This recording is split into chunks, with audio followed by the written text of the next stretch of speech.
Legenda Nusantara. Jejak Kebo Kanigoro 3. Guru spiritual dan kesaktian Joko Tingkir. Tak banyak yang tahu, Ki Kebo Kanigoro, pewaris dinasti Mojopahit yang menjalani hidup sunyi di lereng Gunung Merapi, adalah guru spiritual dan ulah kanuragan kesaktian Joko Tingkir.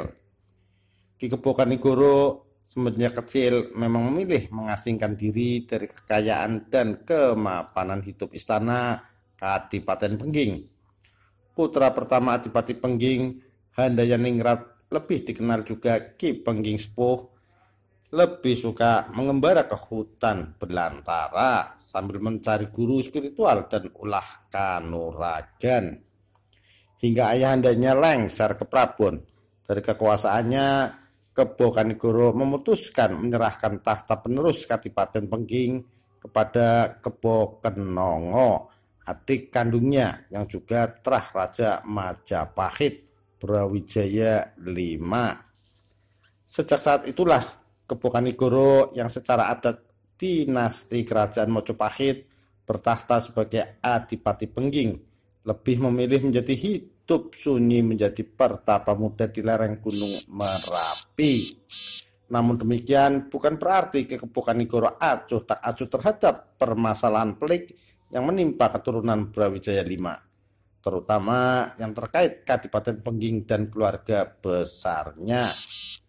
Mas Karebet yang lebih dikenal dengan nama Joko Tingkir dikisahkan terbentur masalah besar terkait nama baiknya di hadapan penguasa Kasultanan atau Kerajaan Demak Bintoro, Sultan Trenggono.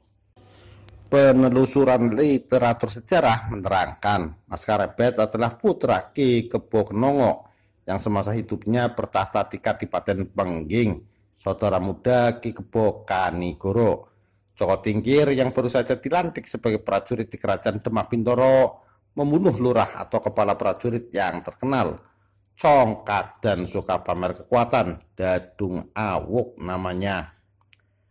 Karena kelancangannya membunuh lurah prajurit itulah Sultan Trenggono memecat keanggotaan prajurit Joko Tingkir. Tak hanya itu, Mas Karebet juga diusir dari Kerajaan Demak Bintoro. Dalam keterpurukan nasib dan kegalauan hatinya, Joko Tingkir yang kala itu sudah yatim piatu mengembara hingga sampai lereng Gunung Merapi dan bertemu pamannya Ki Kebo Kanigoro. Singkat cerita, setelah kepergiannya dari lereng Merapi, Joko Tingkir seperti mendapat pencerahan untuk memecahkan permasalahannya yang pelik. Tidak diceritakan jurus pencerahan apa yang diajarkan Ki Kebo Kanigoro kepada Joko Tingkir, keponakannya. Berbekal ilmu spiritual dan gemlengan ulah kanuragan pamannya itulah Joko Tingkir bergegas kembali ke kota Raja Demak Bintoro. Bersamaan dengan itu, Ki Kebo Kanigoro juga memerintahkan 3 cantrik atau murid andalannya, Mas Manca, Mas Wilat, dan Ki Wuragil, menemani kepergian Joko Tingkir. Solusi yang didapat di lereng Merapi itu kemudian hari dikenal dengan tragedi Kebo Danu, seperti yang kita kenal sampai sekarang. Sesampai di Demak Bintoro, Sultan Trenggono beserta keluarga kerajaan tengah berwisata di Gunung Perwoto. Mengetahui keberadaan raja beserta keluarganya, Joko Tingkir melepas Kebo Danu, seekor kerbau gila, karena telinganya ditaburi tanah dari pemakaman. Spontan, kerbau gila itu pun menyerang pesanggrahan raja, dan tidak satu pun prajurit maupun punggawa kerajaan yang mampu menangkapnya. Di saat yang tepat, Joko Tingkir tampil berani menghadapi kerbau gila tadi. Hanya dalam hitungan menit, kerbau Danu tewas di tangan Mas Karebet. Atas jasanya itulah Sultan Trenggono mengangkat kembali Joko Tingkir menjadi Lurah Wiratamtama, kepala prajurit Kerajaan Demak Bintoro.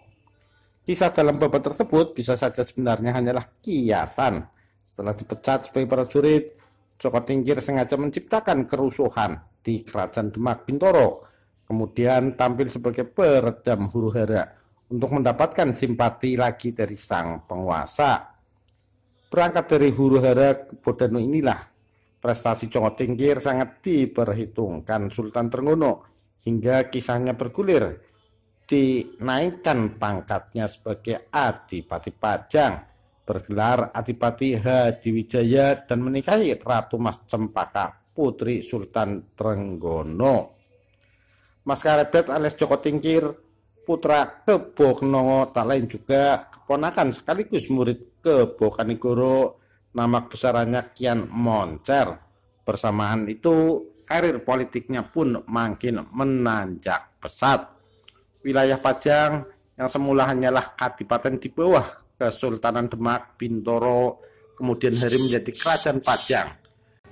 Dari Kerajaan Pajang semasa Sultan Hadiwijaya atau Joko Tingkir bertahta, inilah Kerajaan Mataram Islam terlahir. Kerajaan Mataram Islam awalnya tanah pertikan atau hadiah Sultan Hadiwijaya kepada Ki Ageng Pemanahan atas keberhasilannya menaklukkan kekuasaan Arya Penangsang, penguasa Kadipaten Jipang Panolan.